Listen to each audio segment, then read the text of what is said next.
Want to speed up your language learning? Get access to all of our best PDF cheat sheets for free. Just click the link in the description and sign up for your free lifetime account right now. Question comes from Winston. Hi, Winston. Winston says, I don't understand English. I want to learn, but I don't know how to start. I'm a newbie. Right. Lots of questions like this. So really, there are a lot of different ways that you can start studying a language. Of course, we have lots of videos on our YouTube channel, and we have a whole website to try to help people who are studying English. You can check us out at EnglishClass101.com. You can find like apps, you can find worksheets, podcasts to listen to, so that can be a nice way to start. We have some videos for beginners also, so if you're just starting, you can check some of the beginner level videos we have on the channel. For example, English in 3 minutes. That's a good set of videos you can watch to learn some basic phrases, I think. So that might be a nice place for you to start.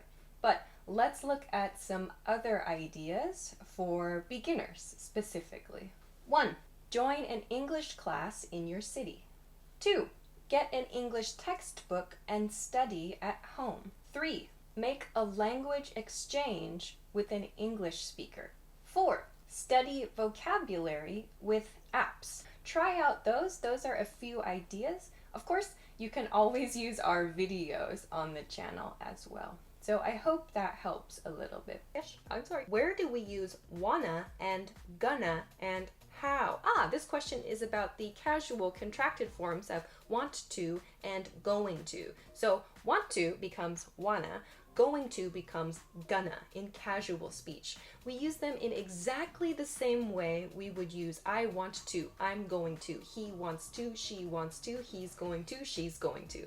We use them in exactly the same way, which means we use them in casual situations like I want to take a day off, or I'm going to go to the beach this weekend, or do you want to see a movie tonight? We use them in exactly the same way. We use want to and going to, but we use them in speech. Typically, we don't write these unless we're writing very casual messages, like text messages to our friends or something. Next one. I got the next question a couple times, like maybe 3 or 4 times. Okay, the question was about the adjective comparison video that we did a while ago. So I introduced the word fun as an irregular adjective in terms of the comparative form. So fun is a word, an adjective we use for an activity or something that's enjoyable, something we like to do. Fun is different from the adjective funny. Fun is an adjective and a noun, actually. Funny is just an adjective. Fun refers to an enjoyable activity. Funny, however, refers to something that causes us to laugh. It makes us laugh because something is humorous. Something is humorous. So, for example, we can say going to an amusement park is fun. It's not funny, it's not humorous, but it's fun. Let's kind of break this down a little bit. Let's think about it like fun in the adjective form here. Fun is an enjoyable activity, something we enjoy doing. Funny, however, causes laughter because of humor. Something funny is humorous. It is like witty, or there's interesting wordplay or whatever. So fun is kind of, think of fun as like doing an activity. Going to the movie theater is fun. Going to an amusement park is fun. Watching these videos maybe is fun. I don't know, making these videos is fun. But funny, we use funny for example, a person or a movie or something that causes us to laugh because of humor. So things that are fun. Fun, fun, fun, fun, not fun. Funny, funny, not funny, not funny, funny, not funny, fun. So going to watch a funny movie is fun. Think about that. Because these two words are different. Fun is an adjective, funny is an adjective. Fun, the comparative form is more fun or less fun. The comparative form of funny is funnier or not as funny. So that's why I used 2 different examples in that video. Thanks for that question though. Next question comes from Carmel. Carmel says, do you have any ideas on how to improve speaking skills in English. Yeah, well, to improve your speaking, you have to practice speaking. Here are a couple of ideas that you can use to maybe help you improve your speaking. These are ideas for just ways to practice, so chances to practice. Number one, get a partner you can practice speaking English with. This can be in your city or in your community. So find a partner to practice speaking English with. This can be a language exchange partner, for example. 2, if you can't find anyone in your town or in your city to practice speaking English with, you can try to find a partner online. 3, try recording yourself speaking. You can use your phone to do this if you like. Just record your voice saying something and then listen to it again. You might not realize it, but it's actually really helpful to hear your own voice, like outside of your body. Actually, we have something on the website. You can check at EnglishClass101.com. There's a voice recorder function. So you can record your voice and then compare your voice to the sound of a native speaker's voice and try to practice until your voice matches the sound of their voice. So that could be another idea. Number 4, try repeating the things the characters in English TV and English movies say.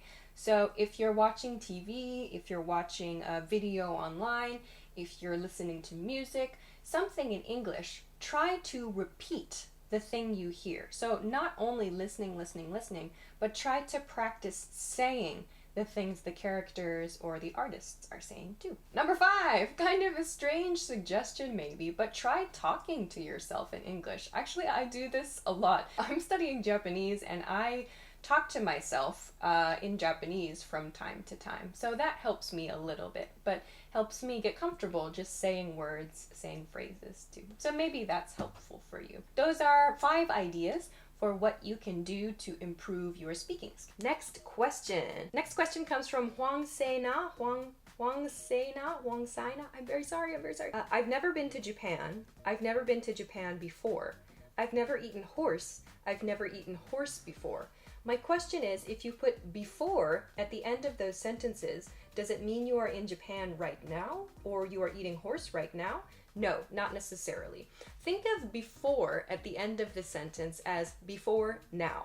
I've never eaten horse before now, in other words. You could use this just before you eat horse or just before you go to Japan, if you like, as an emphasis phrase. But it doesn't necessarily mean that you are in Japan now or that you're eating horse now. You could use it in that way, sure, but it doesn't necessarily mean it. If you'd like to emphasize it, like if you're about to eat horse, for example, and you say, I've never eaten horse before, you could show your interest or perhaps to show maybe some anxiety or nervous feelings about what you're about to do. But no, it does not necessarily mean you are in that place. Like, for example, you could just be having a conversation. Have you eaten horse before? No, I've never eaten horse before. It could just be a conversation about it. But really, before just means before now. Next question. Next question comes from Luan Garcia. Hi, Luan. Luan asks, I would like to know how to use down, up, off, in, on, and out after a verb and why it's necessary. Oh dear. Luan, this is a very big question. Your question is about phrasal verbs. These are all called phrasal verbs. Verb plus adverb or preposition. There are an enormous amount of phrasal verbs. I cannot possibly talk about all of them in one video. Phrasal verbs are necessary because they are part of speech. They are simply a type of verb. They are a type of expression. So you need to know them because they will help you to communicate effectively.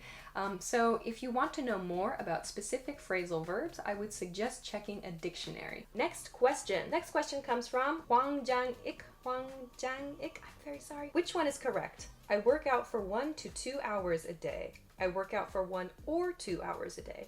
I drink coffee 2 to 3 times a day. I drink coffee 2 or 3 times a day. Both of these are correct, actually. In this case, there are very, very small differences between these. 1 to 2 hours a day means between 1 and 2 hours. If you say, I work out for 1 or 2 hours a day, it means it's determined, like 1 hour only for workout or 2 hours only for a workout.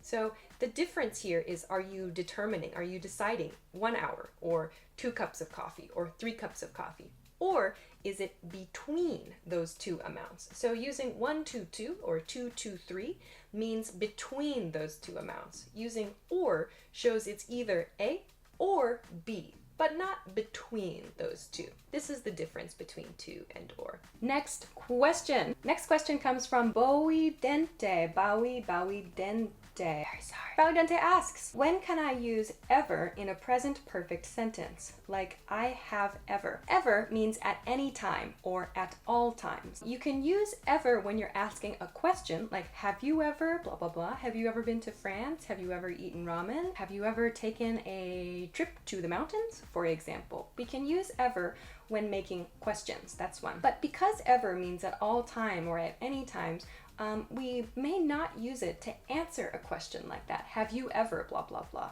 We usually say yes or no in response to that. We can say I have never ever taken a trip to France, or I have never ever forgotten my keys, for example. I have never ever blah blah blah. But in that case, it still means never. An expression like never ever just emphasizes the word never. So to use ever, we need to pair ever with a verb in a sentence. So we can't say I have ever, just I have plus a verb. We cannot say I have ever. That's incorrect. I have at any time or at all times. It's redundant. It's not necessary. We can, however, use ever in a negative expression, like I haven't ever been to France, or she hasn't ever eaten cheese, for example. So we have to pair ever with a negative to make a response. We use ever for present perfect tense questions, and paired with a negative, have or has, to make a response, to make a negative response. So please keep those two in mind. Next question. Next question comes from Rashkesh. I'm sorry. Where do we use wanna and gonna and how? This question is about the casual contracted forms of want to and going to. So want to becomes wanna, going to becomes gonna in casual speech. We use them in exactly the same way we would use I want to, I'm going to, he wants to, she wants to, he's going to, she's going to. We use them in exactly the same way, which means we use them in casual situations, like I want to take a day off, or I'm going to go to the beach this weekend, or do you want to see a movie tonight? We use them in exactly the same way. We use want to and going to, but we use them in speech. Typically, we don't write these unless we're writing very casual messages, like text messages to our friends or something. First question. A lot of you have asked about what to do to get a voice that sounds like mine. When I'm making these videos, I'm specifically trying to speak clearly, so I'm clearly separating my words. The way that I talk with my friends and the way that I talk regularly is a bit different than the way that I talk on this channel. But if you want to try to get this kind of pronunciation, the best advice I have is just to repeat this kind of pronunciation. It depends on your goal. If you want to learn to speak like me or to speak like somebody else that you really admire, you should try to mimic them. That's what I do, and that's actually a strategy that I use when I study other languages as well. So if I hear something interesting, that a vocabulary word that a friend has used, like in Japanese for example, or they have a really good intonation, or just the way they deliver, the way they say something is really interesting to me, or I want to be able to use that too. I put that in my head, I think about that, and then I try to replicate that. I try to copy that, essentially. To make this explanation shorter, mimic. If you want to learn to speak like me, mimic me. If you want to learn to speak like somebody else, try to mimic someone else. But just keep in mind that the way that I talk in these videos is different from the way that I talk in real life. Next question. Next question is from Suha. How do we write a good paragraph? Number one, you need to think about the position of your paragraph in your overall document. Let's think about writing a document in terms of 3 parts: an introduction, a body, and a conclusion. In the introduction section, you need to introduce the key information your reader needs to know what they're going to read about later in your document. So if your paragraph is in the introduction, you need to think about how to introduce your information there. Second, the body section of your document should be where you include your evidence, your supporting materials, your opinions. any references that you have. So if your paragraph falls in the body of the document, you should have these themes in mind. If your paragraph is in the conclusion of your document, at the end, you should be concluding or finishing your ideas. It's typically a good idea to summarize the ideas you presented in the body and the introduction of your document in the concluding section. 2. Use transitions. When you're writing, it's good to transition from one sentence to another and to use good transitions between paragraphs themselves. So some example transitions could be first, second, third, or next, then, finally, after that, moreover, additionally, furthermore.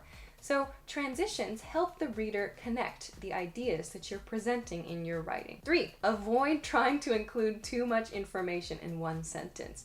Remember, you need to try to present your ideas as clearly and accurately as possible. So if you find you're just writing and writing and writing and the sentence is becoming extremely long, take a moment and look at the goal of this sentence. What are you actually trying to communicate? If you need to, break it into smaller sentences and connect them with transitions. Next question. Next question comes from Garrison Silva. Hey again, Garrison. When can I use the expression take for granted? Take for granted. This is an expression which we typically use in the negative, like don't take something something for granted. Don't take blah blah blah for granted. It means don't forget to appreciate this thing or this person. So for example, don't take your parents for granted, or don't take this opportunity for granted. These expressions mean don't forget to appreciate these things, or don't just disregard your parents, or don't disregard this opportunity. Recognize the importance of something. So if you are given a good opportunity, for example, or someone gives you good advice, or a very nice gift perhaps, we would typically use this with the negative. Don't take something something for granted, meaning don't forget to show your appreciation for that thing or for that person. Question comes from Carla. Hi Carla. Carla asks, how do native speakers use to have? I have seen, I have got.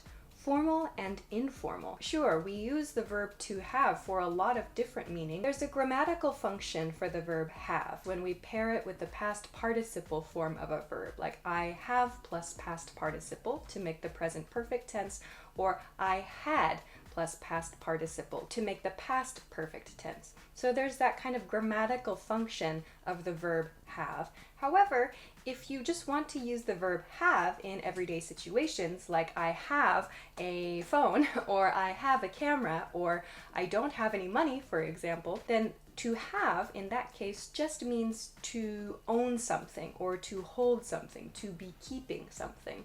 So please consider the sentence that you're looking at with the verb have in it. If it comes before a verb in the past participle, it's probably a past perfect or a present perfect expression. If you're seeing something after the verb have, like an object, in my examples, like a phone or a camera or money, then it's probably referring to owning something or keeping something. So those are probably two of the most common ways that you'll see the verb have and its variations in at least American English speech. Next question comes from Daniel Silvero. Hi Daniel. Daniel asks, what is the difference between wish and desire? Greetings from Paraguay. Hey. What is the difference between wish and desire? Wish is used to express a want, when you want something that is different from the present situation. So we often use it with I wish I were, or I wish I could. Something we want, or an ability we want, but that we do not have now. Something for the future. So I wish I could speak 7 languages, or I wish I had $1 million, or I wish I were taking more time off every week, for example. Something that is different from the present condition, the present situation, we use wish. Or I wish you would call me, for example. I wish you would, or I wish you could, to express something that is not happening now. Desire, on the other hand, desire tends to be used more formally, and it also can carry more romantic nuances.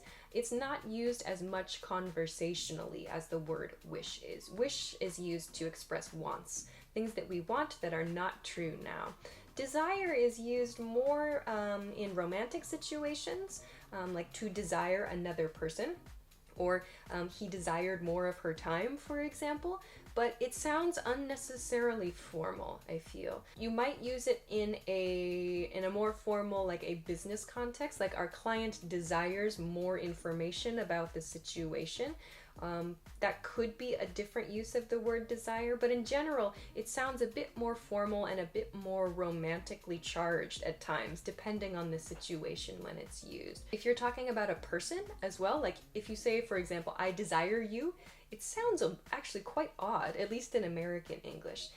If you want to use the word desire, I think in romantic situations, it might be applied in a phrase like, he was filled with desire, or she was filled with desire, used more as a noun than as a verb.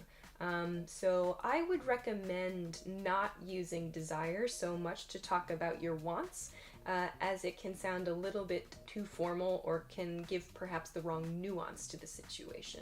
But wish is used to express a hope for something or wanting something that is different from the present situation. So I hope that helps. First question comes from Faris Ghazali. How do I stop translating the meaning of English words in my head? I can tell you about the things that have helped me, and maybe they'll help you. I put myself in situations where I could not escape into my native language. In my case, I could not escape into English. I would go out like for food and drinks with friends who could not speak English. I had no choice but to use a different language with them. 2, something that I've noticed some of my students do that actually kind of bothers me, they bring a dictionary to their lesson and they'll stop conversations in lessons to check words in their dictionary and say a single word at a time instead of just trying to find a different way to explain that. 1, it totally stops the flow of conversation. 2, you don't have really the option to do that in a conversation. Most of the time you're not going to be carrying around your dictionary with you, I hope, unless it's in your phone, I suppose. 3rd, I think that this is a chance to develop a better skill. Instead of trying to translate into English or to translate into a different language, you should think about finding a different way to explain the word you want to use. Let's say, for example, that you want to use the word beautiful, but you can't remember the word. How would you explain that? So think about other ways to communicate an idea, even if you don't have the vocabulary word. So going to your dictionary shouldn't necessarily be the first course of action. It shouldn't necessarily be your first step. Think about a different way to communicate the idea you're trying to communicate. Think of examples to explain the word you're looking for, and then the other person can teach you. Like if you're working with somebody or you're talking with somebody who understands you're not a native speaker, chances are if you can explain the word you're looking for, they will tell you. They will be your teacher. I just explain like with body language sometimes too if I don't know a word. So another thing that really helped me was not just studying vocabulary words, but actually approaching things as phrases. So not saying, okay, this word equals this word in my language, but rather here's a phrase that communicates a meaning that is interesting to me or that I hear my friends use a lot. I'm going to use that phrase. So don't just input. Start outputting too. So hope that's helpful for you. Next question from Han Yon Hee. Han Yon Hee? Very sorry. Hey Alicia, what's the difference between maybe, probably, perhaps, and possibly? Great question. Maybe, probably, perhaps, possibly. Okay, maybe, probably, perhaps, and possibly. These are all adverbs. They have the same grammatical function. Maybe, probably, perhaps, and possibly. Maybe and perhaps are very closely related. Maybe and perhaps they have the same meaning, but just different levels of formality. Maybe is like the lower level, the more casual version of the word perhaps. So maybe I'll go to the beach this weekend, and perhaps I'll go to the beach this weekend. They have really the same meaning, but perhaps sounds more formal. Probably, however, is different. Probably expresses a higher level of possibility than the other words on this list. I'll probably go to the beach this weekend is like a 75 to 80% chance the speaker is going to go to the beach this weekend. Possibly, however, possibly has more of a nuance of just that something can be done. It is possible to do something. We use possibly more in requests. Like, could you possibly blah, blah, blah for me? Could you possibly send me this file? Possibly sounds a little too formal for casual conversations and invitations, but if you're using it at work, for example, could you possibly meet me later this week? Instead of could you maybe meet me? So the difference between maybe and possibly and perhaps there, possible has that root, yeah? Possible, able to. So maybe and perhaps don't have that nuance. Possibly sounds like, is it possible? Are you able to do this thing? Maybe and perhaps don't contain that nuance. So to recap, maybe and perhaps are used to express the same thing, a chance of something happening. Perhaps is more formal. Possibly is used in a similar way, however, it refers more to simple possibility than are you able to do that thing. Probably expresses a high chance of something. Next question is from Huang Jiang-ik. Hi. Huang Jiang-ik says, I'm curious, what do you do on your days off? You want to know how to do my days off? On my days, I'm pretty normal. On my days off, I cook, I go jogging, I sleep, I go listen to my favorite DJs, I see my friends, I eat and drink and watch TV. That's about it. I'm a pretty normal person. First question. This comes from Shunichi Saito. Hi, Shunichi. Shunichi says, I want to know, what does though mean? For example, it's very expensive though.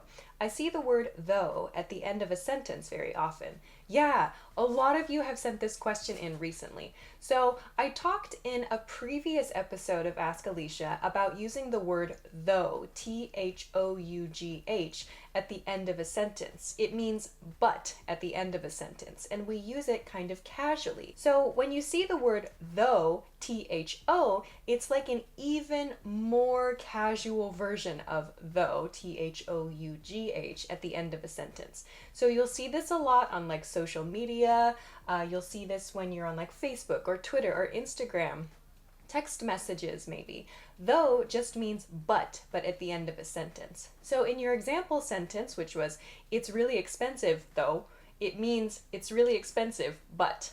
However, it's like just putting that little but, that little disagreement kind of feeling at the end of the sentence. So it's sort of like a soft, disagreement or a soft sort of difference of opinion. Though means though, Tho means though, Though, but it's just extremely, extremely casual. So for a little bit more detail, you can check this video where I talked a little bit more about Though at the end of a sentence with some other examples. So I hope that helps you. I know many of you have asked that question lately. Next question. The next person asked 2 questions. So the next 2 questions are from Esa Warsiadi. Where's Sayadi? I'm very sorry. Question 1 from Esa. Can you explain through, thorough, though, and thought? They sound similar. Yes, indeed, they do sound similar, and they even look similar in writing for sure. However, these words have different meanings and different functions in speech and in writing. Let's look at through to begin with, though. Through means to pass into something and to come out the other side of something. So, for example, to go through a tunnel, or if you're looking at a document, for example, to go through a document means to read through, read all of the content of the document from beginning to end. So, through something is to begin at something and pass through all of the content, to pass through everything and come out the other side, or to complete something. So we also use the word through to mean finished in American English. Like, are you through with dinner? Or I'm through with my homework. So through, those are a couple of different ways we use the word through. The second word, thorough. So different from through.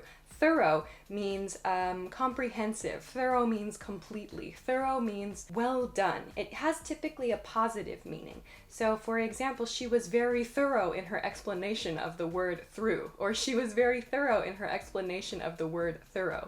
She was very thorough in her presentation, meaning she gave a lot of information in her presentation.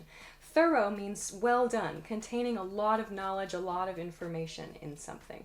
Thorough. So please be thorough in completing your homework, or he wasn't very thorough in cleaning his room. So thorough means well done, completely done, finished. So considering everything, considering all points of something, even the small details, is considered thorough. So we can use thorough for presentations, for activities that require small details, a thorough safety check, for example. So these are actions that are done completely, fully, to the small details. So that's thorough. Next word here is though. Though. Though, you can think of though in the same way you think of the word but. So it's used to contrast information. It's used to express a difference in something. So you could follow someone's opinion with an expression like though. So for example, I think summer is the best season, though winter is pretty fun too. So you can think of though in the same way as you think of but. A, though, B. So you're presenting A and then a contrasting opinion B, and you're connecting those two ideas with though in the same way you would but. So though, although is similar. We use although and but in similar ways. What's the difference? But is much more casual, and but is used much more in casual conversation, in everyday conversation. If you're writing a document, a formal document, or if you're making a formal statement, you could use though in place of but. So though shows contrasting information. The last one on this list is thought. Thought. Thought is the past tense of think when used as a verb. So I thought you were coming today, or I thought it was going to rain later, or I thought this was such a great afternoon. Thought is used as the past tense of think. We can also use thought to refer to an idea as a noun. So I had a thought, for example, or do you have any thoughts about this project? So we can use thought as a verb, past tense of think, or as a noun to refer to an idea. So again, that's through, thorough, though, and thought. Some of you might be wondering, how do I remember which is which when I'm reading or when I'm listening? You have to pay attention to the grammar of the sentence. They all have different grammatical functions. So you need to think about the grammar surrounding the word. Next question. From Han Yon Hee. Han Yon Hee? Very sorry. Hey Alicia, what's the difference between maybe, probably, perhaps, and possibly? Great question. Maybe, probably, perhaps, possibly. Okay, maybe, probably, perhaps, and possibly. These are all adverbs. They have the same grammatical function. Maybe, probably, perhaps, and possibly. Maybe and perhaps are very closely related. Maybe and perhaps they have the same meaning, but just different levels of formality. Maybe is like the lower level, the more casual version of the word perhaps. So maybe I'll go to the beach this weekend, and perhaps I'll go to the beach this weekend. They have really the same meaning, but perhaps sounds more formal. Probably, however, is different. Probably expresses a higher level of possibility than the other words on this list. I'll probably go to the beach this weekend is like a 75 to 80% chance the speaker is going to go to the beach this weekend. Possibly, however, possibly has more of a nuance of just that something can be done. It is possible to do something. We use possibly more in requests, like could you possibly blah blah blah for me? Could you possibly send me this file? Possibly sounds a little too formal for casual conversations and invitations, but if you're using it at work, for example, could you possibly meet me later this week? Instead of could you maybe meet me? So the difference between maybe and possibly and perhaps there, possible has that root, yeah? Possible, able to. So maybe and perhaps don't have that nuance. Possibly sounds like, is it possible? Are you able to do this thing? Maybe and perhaps don't contain that nuance. So to recap, maybe and perhaps are used to express the same thing, a chance of something happening. Perhaps is more formal. Possibly is used in a similar way, however, it refers more to simple possibility than are you able to do that thing. Probably expresses a high chance of something. Next question is from Muhammad Sohail. What is the difference between famous and popular? Great question. Famous is something that is well known. Many people know about that thing or that person. Beyonce is famous. The Statue of Liberty is famous. The Eiffel Tower is famous. Popular, however, means many people know about it and it is liked. It has a positive image. So like Beyonce is popular, or like a famous candy is popular, like chocolate cake is popular. It's a famous food and many people like it. So popular is famous plus like a positive image. Sometimes we can use those two words for the same thing. So Beyonce is famous, Beyonce is popular. But Famous doesn't always mean they are popular, so someone can be famous for a bad thing. In that case, though, it's typically better to use the word infamous. Infamous means famous for a bad reason, so famous for something negative. On to question 2 from Issa. What does love to hate mean, and when can I use it? Love to hate means it's something that you really dislike, but it's sort of enjoyable to dislike. So for example, this is an expression we can apply to reality TV. So many people think reality TV is not very good entertainment, or it's not very high quality entertainment. However, it's really fun to watch. So maybe, for example, you just hate a character on a reality TV show, but somehow you enjoy watching that TV show too. So something that you feel very strong dislike for, and yet you really enjoy it at the same time. That's something you can love to hate. You love to hate that thing. Next question. Next question comes from, oh, you wrote the pronunciation of your name. Very nice. Aitan, I think? Okay. Hey Alicia, I hope you're well. My level is intermediate. They feel that they're stuck at the intermediate level and want to reach the advanced level. They're watching lots of videos on YouTube, reading academic articles on the web, but still feel that progress has somehow stopped. Could you give me some advice? Okay, you say in your message that you feel your progress somehow has stopped. I have been here too, the intermediate plateau. Like you begin learning a language and it's like, yeah, I'm learning all these things, and then you kind of like plateau. You get to a level where things don't continue and you feel like progress goes much more slowly.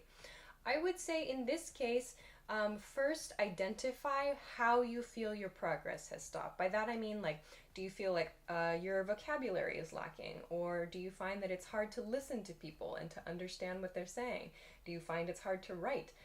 Is it hard to read things? So first identify what is that thing that you feel like you're not good at, and then start to approach your further studies with that as the focus. I think that if you can think about your different skill sets, your different levels in reading, writing, speaking, and listening, you can identify which of those 4 things is weakest for you and start there. So when you feel your progress has stopped, think like, okay, what am I not good at doing? And then focus your time there. So maybe that's a helpful first step for you. Hope that helps. This week's first question is a question from Bahar.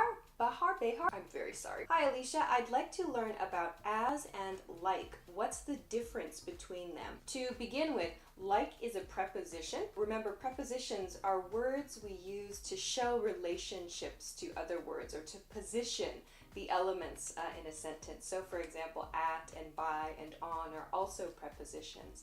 The word like is a preposition. However, the word as is a conjunction.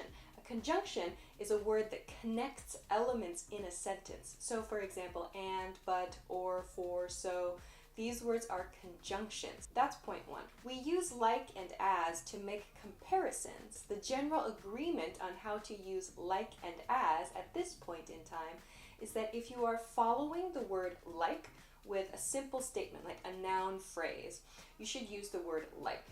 If, however, the part that comes after the word like or as has a verb in the clause, there's a verb in that part of the sentence, you should use as to do that, because as functions as a conjunction. Remember, it's connecting the elements in a sentence. So we should use like if there's just a simple phrase or like a simple noun phrase, something like that, after like or as. So to give some examples, my coworker eats like a pig. In that case, I've used the word like because after like comes a pig. It's just a simple noun phrase. If, however, I said my coworker eats as if he were a pig, I'm using a verb. I'm using the verb were, as if he were. So we can use as in cases where we follow the statement with a verb. We can use like in cases where we follow that statement with a simple noun phrase. Generally, we use them both to make comparisons. I'll say, though, that native speakers often make mistakes with this. Generally speaking, though, especially in spoken conversation and casual spoken conversation, at least American English speakers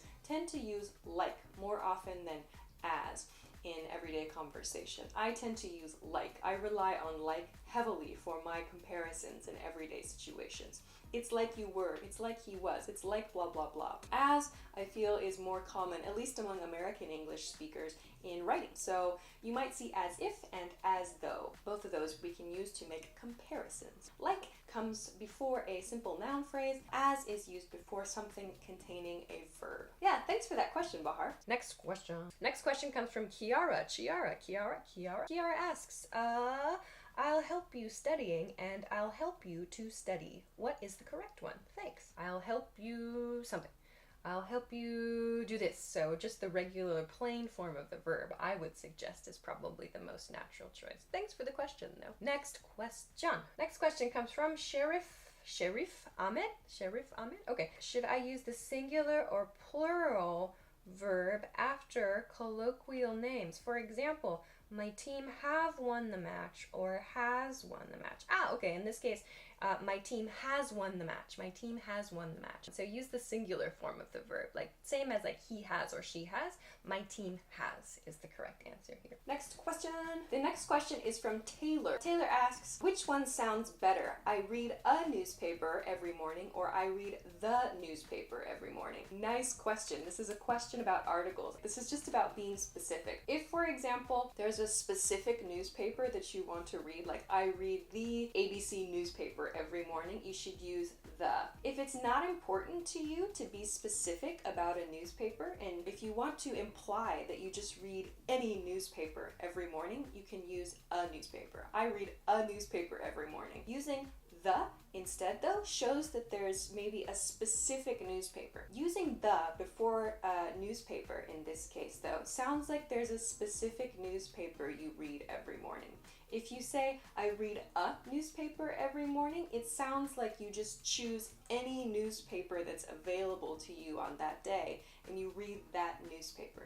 So using the shows that there's a specific, or it implies that there's a specific newspaper you read every day. You don't have to be specific about which one. You can, like I read the New York Times every day, or I read the Guardian every day, for example. But if you say I read a newspaper every day, it sounds like you don't choose the same newspaper each day. That's the difference between these two phrases. Most people, however, do choose the same newspaper every day, and so they use I read the newspaper every day. You can say I read the news every day as well. But using that set phrase, the news, it's like the news for the day. I read that day's news every day, or I read the previous day's news every day. So usually we say the news. We don't use a news. It sounds a little strange to use a news. So the same sort of thing applies to a newspaper. Most people choose the same newspaper every day, so we say the newspaper instead of a newspaper. But thanks for that question, Taylor. Nice. Next question. Next question comes from Jeffrey. Hi, Jeffrey. Jeffrey asks, sometimes I watch movies and some characters say, you wish, with a very angry attitude, or I wish in other situations. What do these two sentences mean and how do I use it? Aha, interesting question. Okay, when someone responds with you wish to a negative suggestion, it's like they're mutually together, they're recognizing that they don't like each other. So usually the first character will say something like, make a negative suggestion, like you should leave town and get a different job, like leave us alone, something like that. And then the other character will say, yeah, you wish, like, yes, this character recognizes you want me to do that, yes, but I'm not going to do that, in other words. So it's sort of like a challenge. So this person says like this negative suggestion, the other person recognizes this suggestion, says, no, I'm not going to do that, but I know you want me to do that. So you wish in this way means it's like a negative challenge. They're kind of fighting, recognizing they dislike each other. So that's one. The other one, what was the other one? So I wish, we talked about I wish in the previous episode of Ask Alicia, so please check that out. But essentially, I wish refers to something that we cannot do now, or something that is different from the present situation, but we want to happen, or we want to be able to do. So please check the last episode of Ask Alicia for more about I wish, like the positive meaning. Next question comes from Brian. I'm very sorry. Hey Alicia, what's your height? I am 1,000 centimeters tall. Or maybe I'm 6 centimeters tall and this whole thing has just been a scam the entire time. Next question. Next question comes from Bowie Dente. Bowie Dente. Very sorry. Bowie Dente asks, when can I use ever in a present perfect sentence? Like, I have ever. Ever means at any time or at all times. You can use ever when you're asking a question, like, have you ever, blah, blah, blah. Have you ever been to France? Have you ever eaten ramen? Have you ever taken a trip to the mountains? For example, we can use ever when making questions. That's one. But because ever means at all time or at any times, we may not use it to answer a question like that. Have you ever, blah, blah, blah.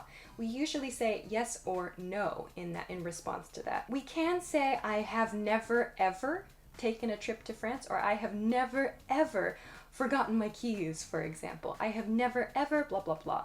But in that case, it still means never. An expression like never ever just emphasizes the word never. So to use ever, we need to pair ever with a verb in a sentence. So we can't say I have ever, just I have plus a verb. We cannot say I have ever. That's incorrect. I have at any time or at all times. It's redundant. It's not necessary. We can, however, use ever in a negative expression, like I haven't ever been to France, or she hasn't ever eaten cheese, for example. So we have to pair ever with a negative to make a response. We use ever for present perfect tense questions and paired with a negative, have or has, to make a response, to make a negative response. So please keep those two in mind. First question from Harley Passos. Harley Passo. I'm very sorry. Harley asks, what is the use of get plus adverb or preposition? For example, I get down. This is a question about phrasal verbs with get. We can use a lot of different things after the word get. In your example, to get down, we use it when dancing, for example, like I want to get down this weekend. It's sort of an old-fashioned expression though, to get down. We can use a lot of different words after the verb get though. For example, get into. To get into something means to become interested in something. You might hear to get at, like get at me, or get at your professor. To get at means to reach out to or to communicate with, but it's a very casual expression. You can say get after, like I need to get after my homework, for example. It means to like chase after or try to do something. Also, to get in, like to get into a club, to get into a restaurant, to get into a party. The nuance is that something is challenging, but you can gain access to that thing. Like I got into the party last night, but I wasn't on the list. There are a lot of different uses of the word get. I can't talk about all of them in this video because there are so many. So if you're curious about the various phrasal verbs that we can use with the word get, check out a dictionary. That's a really good place to start. Next question comes from Alexander. Hi, Alexander. Alexander says, hi, Alicia. What's the difference between the words intelligent, smart, and clever? Intelligent and smart have the same meaning. They mean someone who has a lot of knowledge, and the image is that they got it from like books, from studying, from classrooms, from lectures. Intelligent and smart, they have that same feeling about them, but intelligent sounds more formal. Smart is used a lot among young people who have good academic abilities, for example.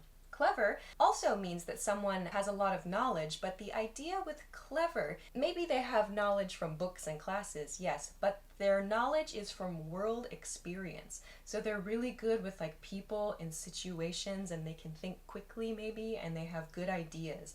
That's someone who is clever. Sometimes clever has the image of being a little bit like sneaky too. Next question. Next question comes from Long Ann. Long Ann asks, what is the difference between simple past tense and past continuous tense or past progressive tense? Simple past tense we use for actions that started and ended in the past. So the beginning of the action and the end of the action happened in the past. So for example, the sentence I ate breakfast is a simple past tense statement. I ate breakfast. Ate is the simple past tense. The past continuous tense, however, or the past progressive tense, is something we use to talk about an action that was continuing at a specific point in time in the past. If I want to use the past progressive tense, I can say I was eating breakfast. Using that continuous tense, using that progressive tense implies I want to explain something else that happened at that time, or maybe I want to add some more information. So for example, I was eating breakfast at 8 o'clock this morning, or I was eating breakfast when the phone rang, or I was eating breakfast and watching TV at the same time. I was eating breakfast while studying today. By using the past progressive, I'm explaining that an action was continuing at a specific point in time, as in the example, I was eating breakfast at 8 o'clock, or I can use past progressive to show one action was happening at the same time as another action in the past. If I use just the simple past tense, I'm just saying a simple fact. In other words, this action happened. I ate breakfast at 8 o'clock. If I want to emphasize the continuous nature of the action for some reason, like I was eating breakfast at 8 o'clock, I can use the past progressive tense. In that case, it might be in response to a question like, what were you doing at 8 o'clock this morning? So if someone wants to ask maybe what you were doing at a specific point in time, like someone is suspicious of you, like, what were you doing last night? You can say like, oh, I was having dinner with my friends last night. But past tense, simple past tense is something we use for actions which start and finish in the past. But the progressive tense in past can be used to emphasize the continuing nature of that situation or that action. First question this week comes from Eduardo. Hi, Eduardo. Could you explain, please, how to use the expressions 1, at all, 2, kind of, 3, actually, 4, a big picture? Sure. Number 1, at all. We use at all as an emphasis phrase after negative statements. I don't want to study at all today. He doesn't like me at all. We can also use this expression in question. Question 2, about kind of. It depends on which expression you mean. There's kind of, which can mean a little bit or somewhat. I kind of want to eat Vietnamese food for dinner. You'll also notice that the pronunciation there changes to kinda. Not kind of, but kinda. Depending on the way the sentence is made, though, kind of can also refer to types of something. What kind of ice cream do you like? They don't know what kind of house they want. Here, kind of means type. So they don't know what kind of house they want. They don't know what kind of food they want to eat for dinner, for example. So check to see which way kind of is being used. If it's coming before a verb, like I kind of want to eat or I kind of want to go, then it probably means a little bit. But if it's coming before a noun, then it probably means type of noun. So hope that helps. Third question about the word actually. Actually, right. We use the word actually when we want to explain the real situation as we understand it. So people like to use actually to introduce their opinion as though it's fact sometimes. So some examples of this. Actually, I don't live in the United States. I don't think he actually likes chocolate. So in these ways, we're introducing a real situation as we understand it. We use actually to do that. Your fourth question is about big picture. Big picture is used to talk about a broad idea of something. So going away from a small detail and talking about like the entire situation at one time. I know you think studying vocabulary is boring, but look at the big picture. It's important to know small details. He's losing sight of the big picture. He's wasting time and money. So the big picture is kind of like maybe the bigger situation. Hope that helps. Next question comes from Yasin. Yasin, I'm very sorry. What's the difference between on time and in time? Is it you arrived just on time or you arrived just in time? We use on time to refer to doing something at the correct time, doing something at a scheduled time. So for example, I need to get to work on time, meaning at the correct time. Or did you make it to your appointment on time? In time, however, is used when we want to kind of give a nuance of rushing or hurrying for something. I need to leave my house now to get to the airport in time for my flight. I need to study for my test now if I want to be in time for the party later. You should probably leave now if you want to be in time for the movie. In time for something else. So I want to do action A to make my schedule meet this other condition, this other thing I would like to do, or this other thing I need to do. In time for has the nuance of a deadline. We can use this expression in like a panic, like, oh my gosh, I'm not going to make it in time. Like to submit a paper, I'm not going to make it in time. In time means like before the deadline, whereas on time has the meaning of completing an action or completing something at a scheduled time. Next question. Next question is from Wang Fang Chen. Hi Wang Fang. Hey Alicia, what does "you just made my day" mean? I heard this phrase, but I don't fully understand it. Yeah, so "you made my day" is a really positive phrase. You can imagine this as "you just made my day much better," but we don't say much better. So we use this when someone gives us good news. We can say "you just made my day" or "you made my day." Just sounds like something happened very recently. You just made my day. A raise? You just made my day. We get to take the afternoon off? You just made my day. Those are situations where someone is really happy and wants to express that the other person improved their day in that moment. Nice expression. Next question. Next question comes from Gerson Silva. Hi. What is the difference between shade and shadow? Oh, great. This is a great question. Both of these words can be used to refer to a place that is darker than its surroundings because there's an object that is blocking the light. We can say there's shade over there or there's a shadow over there. In that sentence, they are used the same.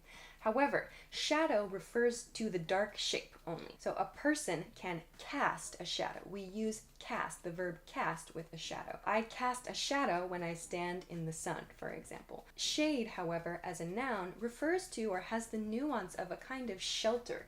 So shelter provided by some other object, shelter from the light, shelter from the sun. So we would say stand in the shade because shade has the nuance of shelter. We would not say stand in the shadow. Shadow does not carry the nuance of shelter in the way that shade does. Interestingly enough though, shade and shadow are both used as verbs as well. To shadow something means to follow something closely. To shadow someone at work means to follow someone at work and try to understand their job, for example. Shade is used as a verb to mean to create shelter from light. For example, the canopy shaded us from the sun. Shade also has some interesting uses. You might hear the slang phrase to throw shade. Throwing shade is a really interesting slang expression that we use, which means to communicate disrespect or to communicate like contempt. Bad feelings for something. When you're speaking generally, in most cases, when you want to talk about a dark, cool area, we should say shade. Stand in the shade. When you want to talk only about the dark area, that dark object, use shadow. Next question comes from Kelso Moreno. You wrote your name in all caps. Back to back. What does it mean? Sometimes I hear it in baseball games. Do you know? Yes, I do know. The expression back to back means one thing after another. So we have two things, sometimes more, back to back to back. You can put that in a line. It means, in baseball, for example, like one home run after another, we could say 2 home runs back to back. 2 or more things happening quickly in succession. It's used a lot in sports. Next question, actually 2 questions from Danny. Hi Danny. Danny's first question is, you talked about lit as slang. Yes, I talked about lit in episode 2. Episode 1, Episode 2 of Ask Alicia. Can you please talk about the verb light and using it in active and passive? Sure. Light means to start a fire. So to light a fire, to light a candle. Some examples of active and passive voice with this verb then. Why don't we light some candles for dinner tonight? All the candles in the restaurant were lit. On our camping trip, my neighbors lit a fire and we brought hamburgers to make. A fire was lit in the campsite while we were gone. I was going to light a fire, but I fell asleep. So to light means to start a fire. He lit the house on fire. We can say to light blah blah blah on fire. So there are a few different examples of using the verb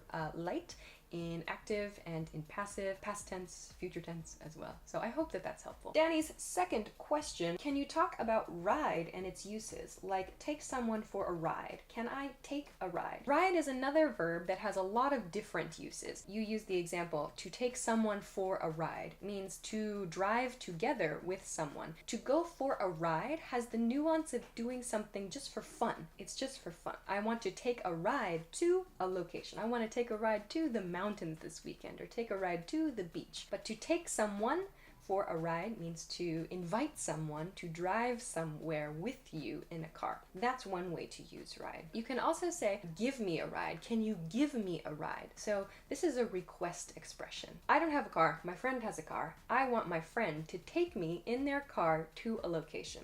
I can say, can you give me a ride to the movie theater? Can you give me a ride to the lake? Give me a ride is a request. So give me a ride in your car. So there are a lot of uses of ride. If you want to see all of them, or if you want to see more of them, I recommend checking a dictionary. There are quite a few, and I can't talk about them all in this video. So please check a dictionary. Next question is from Anderson Souza. Anderson Souza, hi Anderson. Anderson asks, hi Alicia, how are you doing? I'm reading Harry Potter and I just saw the sentence, good night Harry. How do you pronounce good night? Yeah, good night. We sometimes say good night, good night. So that ud in good is dropped. We remove that ud sound and we say good night, good night. So good night. That's how you say it. Hope that helped. Next question. Okay, next question is from Fem. What does you're too good to be true mean? Is it good or not? Maybe you've heard this in a famous song. You're too good to be true, can't take my eyes off of you. In that case, it's a good meaning. A different way to say this expression is you are so good, you are so amazing that I can't believe you're real. So in other words, something must be wrong. There must be some problem with you. It's not possible for you to be real because you are so good, you are so great. So you're too good to be true. It's like, wow, I'm amazed by you. So it's a good expression. If, however, maybe in a more uncommon situation, someone said like, this guy's too good to be true. Like maybe reviewing a job application, for example. This girl, she's too good to be true. Like if it's said in that way, maybe there's something suspicious about that person. This doesn't seem right. There's just too much good information here. There must be some problem with this person. Depending on the intonation, it can portray either a very positive meaning or a very suspicious meaning. In most cases, however, it's a positive meaning. So if you heard this in a song, for example, it's probably a very positive, kind of romantically nuanced phrase. Thanks very much for that question, Fem. Nice one. Next question is from Oz Rocha Jr. Sorry, I hope I said that right. Alicia, how do we separate words in a text when we get to the end of the line? Your text formatting software should do that for you. Do you use Word? Word should do that for you. If you use just text or notepads, there should be a word wrap function. I don't know. Google it if that doesn't help you. Your second question though, what is the difference in pronunciation between life and live or live? For example, my life is good, and 2, I live in a big city. Right. So life and the word that's spelled L-I-V-E, as in your example, I live in a big city, have different pronunciations. The vowel pronunciation of the I sound is different. In life, it's a very open sound. Lie, like life, life. In the second word, live, the I sound is kind of tall, li. It's very like kind of in your nose, live. That's the first sound that's a bit different. So lie, li, that's the I sound that's different. But then the consonant sound is also different. The F in life, so there's just air coming out of my mouth. I'm not making any sound with my vocal cords there, just life. With the word live, however, I'm making a v sound. So v. That's the difference. V. So I have to use my vocal cord v to make the v sound. So life, no vocal cords. Live, vocal cords used. However, do be careful. Live, L-I-V-E, can also be pronounced live. So that V sound I talked about, where you use your vocal cords, plus that open I sound, live. So like a live performance, for example. So you need to pay attention to the grammar of the sentence to understand if it's live or live as well. So life and live have very different pronunciations. Good one, nice catch. I hope you can practice those. Next question. Rabia Arshad. Rabia Arshad. I'm very sorry. What's the difference between can and may? I saw this on the Dining Like a Champ cheat sheet and noticed these words were used for requests. What's the difference? Can and may for requests in modern English, in modern American English, are used the same. If I use them in a statement, can refers to ability, may refers to permission. Please just be careful. Can and may are only used in the same way to make requests in modern American English. Next question is from Harley. Hi Harley, hello again. What is the correct use? It's I have breakfast, I have lunch, I have dinner, or I breakfast, I lunch, I dinner, I dine. Ah, nice question, Harley. I use the I have lunch, I have dinner, I have breakfast version. If you drop have, you sound very posh. Posh means like fashionable, sophisticated, a bit rich as well. So I'm not any of those things, but saying I breakfast, I lunch, I dinner, it sounds like you have a very high opinion of that activity. In most cases, at least in my life, I don't have a reason to speak like that, so I always say I have breakfast, or I have lunch, or I have dinner. It's not incorrect to say I breakfast, I lunch, I dine, but it sounds a bit unnatural in most everyday life situations. You don't really need to talk with that level of formality, I don't think. Next question is from Faris Ghazali. I'm very sorry. Faris asks, hey Alicia, can we use hasn't in an essay? Hasn't, the contracted form of has not. You can, it's physically possible for you to use hasn't in an essay, sure. But if you use contractions in your writing, it makes you, in my opinion, it makes you sound a bit less formal. If you use the expanded form, the non-contracted version, you're gonna sound a bit more formal, a bit more polished, I feel. This does not only apply to the word has not and hasn't, therefore. This applies to all contractions, really. The answer is yes, you can, but I don't necessarily recommend it if you want to sound formal and polished. Thanks for that question, though, Ferris. Next question. What does the word lit mean? What does the word lit mean? Lit is actually a slang word. It's common slang among young people, especially in the US right now. Maybe many of you know that the verb to light has the past tense lit. Lit is used to talk about, for example, a party or some kind of social gathering usually that's really exciting or that's really, really fun or that's kind of crazy. So lit, using the past tense there, you can kind of imagine that like a fire, when you light a fire, it gets bigger and it gets kind of wild, a little bit crazy, like there's a spark and then it starts. So if you see the word lit, like this party was lit, it means it was really crazy, it was really good, it was really fun. You can use it if you want, but just keep in mind that really young people use that word. I don't use that word for reference, but again, I'm not cool. First question this week comes from Iman. Again, hi Iman, you send lots of questions, thanks. Which one is correct? I want rest or I want to take rest? Well, you can say I want rest to mean in general, just you would like to do nothing, to relax. Grammatically though, I want to take a rest is correct, or I want to rest. Both of those are correct.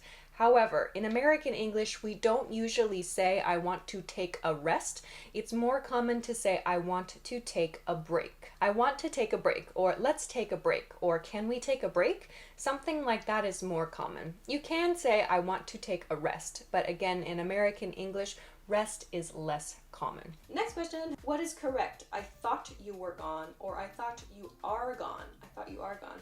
We need to use I thought you were gone here. I thought you were gone. So I thought, past tense, and you were is also past tense. It's a past tense thought, past tense situation.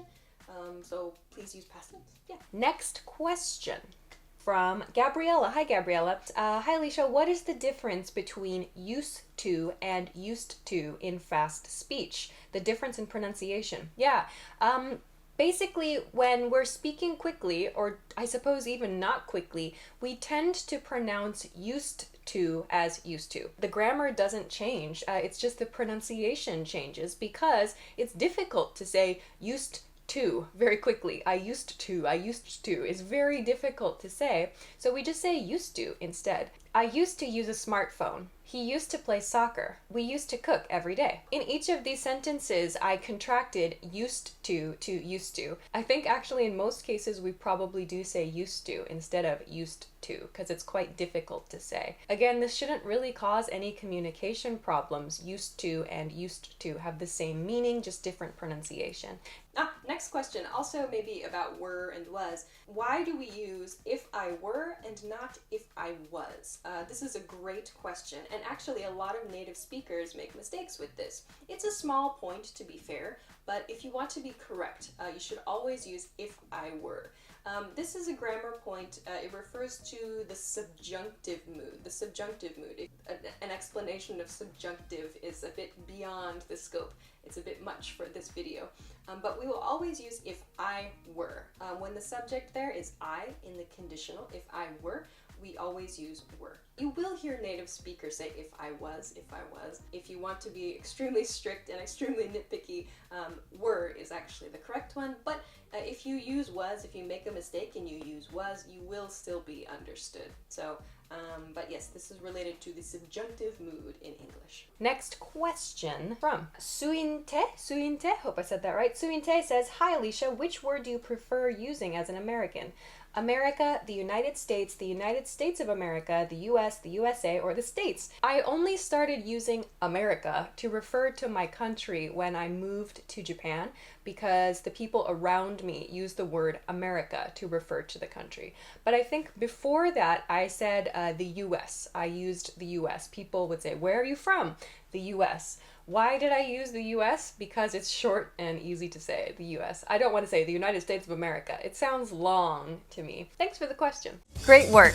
Here's a reward. Speed up your language learning with our PDF lessons. Get all of our best PDF cheat sheets and ebooks for free. Just click the link in the description.